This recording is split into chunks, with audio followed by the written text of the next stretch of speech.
やっほーみんな、今日は何して遊ぼうかな。そうだパーシー、僕さ、最近流行りの YouTuber になってみようと思うんだけど、どう思う？ははは。なになに？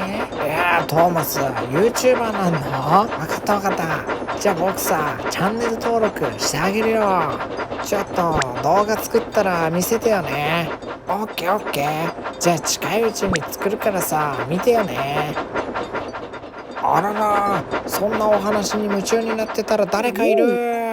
ぶつかるよ。あいたー。いたたたた。ごめんごめん。おやおや、トビーとチャーリーじゃないか。いてて、前ちゃんと見て走ってよ。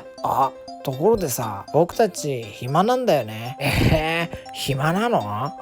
そうだ。じゃあさ、ヒロのくしゃみの威力見に行ってきなよ。あれ超面白いからきっと楽しいよ。いやいやいやいや、トーマス、あれ楽しいなんてもんじゃないから。何それ、楽しそうだね。よーしチャーリー、行ってみようよ。面白い情報ありがとね。じゃあ早速行ってみるよ。大丈夫かな。くしゃみを出させればいいんだな。それならいい考えがあるぞ。お、ヒロだ。いたいた。おーいヒロー。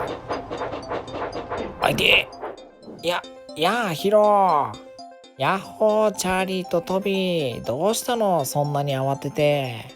いやさ、ヒロ、お腹空いてるだろうと思ってこのラーメン持ってきたんだよ。食べてよ。ほら、胡椒もいっぱいかけてさ。いやいやいやいやいや、胡椒そんな顔の前でふっかけたらくしゃみ出ちゃうよ。うくしー。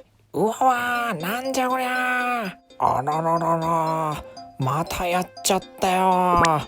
とりあえず2人を助けに行かなきゃ。っていうかラーメン食べ損ねた。もったいなかったな。